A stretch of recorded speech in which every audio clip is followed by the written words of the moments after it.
देखो भाई साहब, बाबर आजम के मीम्स के चलते ना हम एक बात ये भूल जाते हैं कि पाकिस्तान में बाबर आजम जितना ही घंटे का प्लेयर एक और भी है, मोहम्मद रिजवान, जो इतना धीरे खेलता, भाई साहब इतना धीरे खेलता है कि बीच मैच में टीम के कैप्टन को आके रिजवान को रिटायर हर्ट करना पड़ता है, वो भी तब जब उसको चोट नहीं लगी होती है। Into the 18th, 4 for 154, and Will Sullivan is calling in Rizwan, I reckon.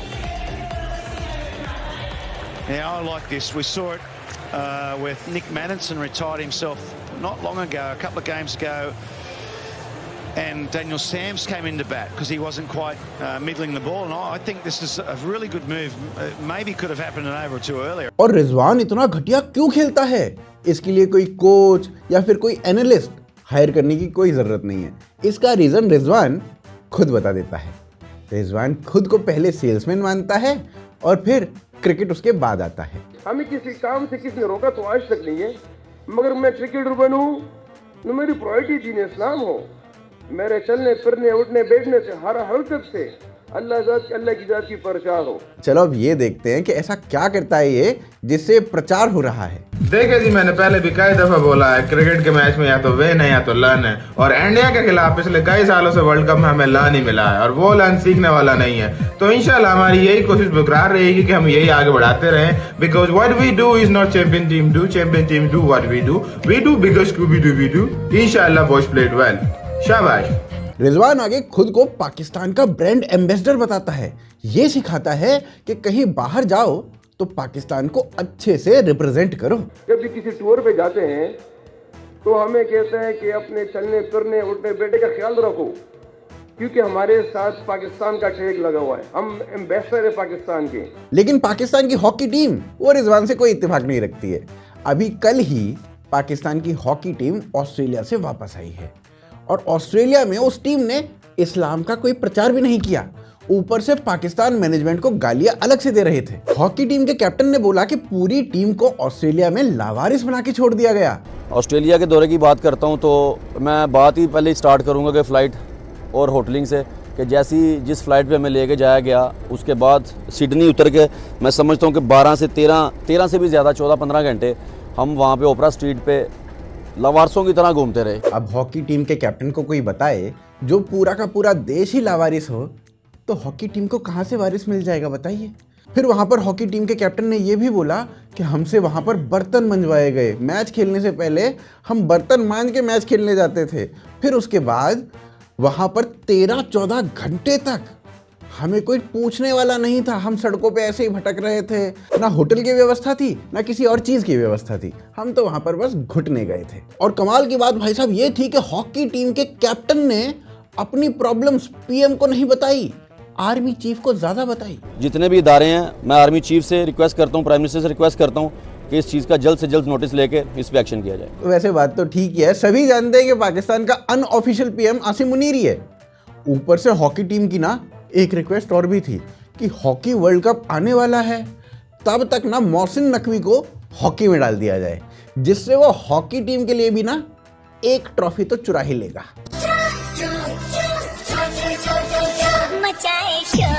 चलो वापस से अब रिजवान पे आते हैं। पता नहीं कमबख्त ऐसा कौन आदमी था जिसने इसको माइक दे दिया। पूरी स्पीच में रिजवान बस अपनी लॉयल्टी पाकिस्तान से प्रूव करने में लगा हुआ था और यहाँ पर हिंदुस्तान के मुसलमान हिंदुस्तान से लॉयल्टी प्रूव करने पर भड़क जाते हैं। बल्कि हमें हमारा दीन सिखाता है कि हमें अपने पाकिस्तान से कितनी मोहब्बत है, हमें किस तरह इसको लेके जाना है। वैसे रिजवान ना time to time foreign players को इस्लाम ज्वाइन करने की सलाह देते रहते हैं। ऑस्ट्रेलियन प्लेयर मैथ्यू हेडन जब वो इनके कोच थे ना तो रिजवान ने इनको कुरान गिफ्ट कर दी थी। ऊपर से बाबर और रिजवान ये हार्वर्ड ज्वाइन करने गए थे, वहां भी बुक पढ़ने की जगह पे ना टीचर्स को खुद एक बुक गिफ्ट करके आ गए। अब वो टीचर खुद बोल रही है कि देखो बुक तो मैंने पढ़ ली है, अब ट्रेनिंग के लिए कहाँ पे आना है, पाकिस्तान आना है या कहीं और भिजवाओगे, और ट्रेनिंग पूरी करवाएगा कौन वो तो बता दो कमबख्तों। भाई साहब रिजवान ना वही प्लेयर है, मैं याद दिला देता हूँ आपको, जो भारत से मैच जीतने के बाद ग्राउंड के ऊपर ही नमाज पढ़ने लगा था। दिल महमूम को मसरूर कर दे। इसके बाद पाकिस्तान इंडिया से कभी नहीं जीता, चाहे वो अंडर 19 हो, विमेंस टीम हो या फिर मेंस टीम हो। मोहम्मद रिजवान वही प्लेयर है जिसने पाकिस्तान क्रिकेट की एक टैगलाइन इन्वेंट की थी, जब तक खेलते रहेंगे तो कुछ ना कुछ सीखते रहेंगे, इम्प्रूव करते रहेंगे, मगर सिर्फ यही की चीज है कि या तो विन है या तो लर्न है। अब भाई साहब देखो, विन का तो पता नहीं, पर पाकिस्तान टीम की किस्मत में बस अब लन ही लन है। मोहम्मद रिजवान का अंग्रेजी से भाई साहब वही रिश्ता है जो आसिम मुनीर का इमरान खान से है, यानी देखते ही गोली मारने का। रिजवान जब जब अंग्रेजी बोलता है तो अंग्रेज खुद बोलते हैं, ना करे जनाब, ना करे जनाब, ना करे। What we talk, what we did, how many meetings, how many days, what kind of situations, all finished. Just only next four hours now. अंग्रेजी में एक्चुअली 3 टेंस होते हैं, पास्ट टेंस, प्रेजेंट टेंस और फ्यूचर टेंस। लेकिन रिजवान की अंग्रेजी बोलने से अंग्रेजी खुद टेंस है। जनरली लोग ना एक बारी में बस एक ही टेंस का यूज करते हैं, लेकिन रिजवान वो इस दुनिया का इकलौता ऐसा वाहिद क्रिकेटर है जो अंग्रेजी बोलते टाइम तीनों टेंसेस एक साथ यूज कर देता है। This is look, some things, everything can accept from somewhere, everywhere. But I think we are already with Jason. Lots of people are talking with them. They're going that. Grammar को तो IMF का loan समझ के भाई साहब कब का हजम कर चुके हैं।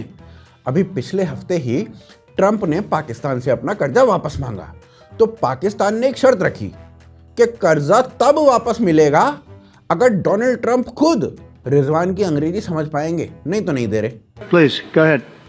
Yeah. Basically, if you look at the New Zealand side, they are a perfect side. They know the conditions. They use very well the conditions. We don't know about the Taranga pitch, what the condition is demand there. We will just look the conditions and we will do that what the condition demand from that. That's it. Can't understand a word he's saying. भाई साहब रिजवान की अंग्रेजी अंग्रेज नहीं समझ पा रहे हैं। अरे भाई साहब अंग्रेज तो छोड़ो, रिजवान खुद नहीं समझ पा रहे कि मैंने क्या बोला था। और अब पाकिस्तान ना रिजवान की डिबेट IMF वालों से अरेंज कर रहे हैं, क्योंकि उन्हें लगता है कि अगर इसको हम IMF वालों के साथ बिठा देंगे तो ये हमारा लोन तो माफ करवा ही देगा। क्रिकेट में आपने ना प्लेयर्स को रिटायर या संन्यास लेते हुए देखा होगा। रिजवान से इंटरव्यू करने के बाद ये वाला कमेंटेटर संन्यास लेके बैठ चुका है भाई साहब। We want to bowl first because the forecast is like that and we have moisture in the pitch as well, so we want to take the benefit of this moisture as well. In the previous T20 International Series, your coach Mike Hesson spoke about playing a modern type of T20 cricket. Does the same apply to the ODI format? Modern day cricket is a simple message from everyone to everyone, and this is only to follow them as well. But important for us in ODIs, it's a little bit longer format, so we need to adapt the condition and we can apply ourselves like that. Spin dominated with the ball in the last series. Pakistan is known for its quality spinners. BCCI अभी तक इसके इलाज का पैसा भर रही है भाई साहब। कमेंटेटर बस रिजवान की अंग्रेजी समझने की कोशिश कर रहा था, आमने सामने तो समझ नहीं पाया। फिर क्या हुआ कि होटल रूम में इस इंटरव्यू की रिकॉर्डिंग लेके चला गया और लूप पे सुनने लगा कि क्या बोला था, क्या बोला था, क्या बोला था, क्या बोला था। कमेंटेटर को भाई साहब लकवा मार गया। अब रिजवान पे इसकी इंक्वायरी बैठी हुई है, तो रिजवान साफ पलटी मार गया कि मुझे तो अंग्रेजी आती नहीं, मैंने तो ये कुछ बोला नहीं। अल्हम्दुलिल्लाह मुझे इंग्लिश नहीं आती। अब अफसोस इसका है कि मैंने तालीम नहीं की, मेरा तालीम नहीं है इतना, ठीक है, मगर मुझे 1% भी इसकी शर्मिंदगी नहीं हो रही कि मैं पाकिस्तानी होकर मुझे इंग्लिश नहीं आती। बाबर आजम के साथ ओपनिंग करता था Rizwan. Main thing is, if you are triggered, you are just in the middle. Not do you stand on leg stump or off stump? Where do you stand? Depend on most of the time. इसे मामूली player समझने की गलती मत करना भाई साहब। Cricket खेलने से अच्छी रिजवान ना एक्टिंग कर लेता है। जैसे ही बोल्ड होता है क्रैम्प की एक्टिंग करता है।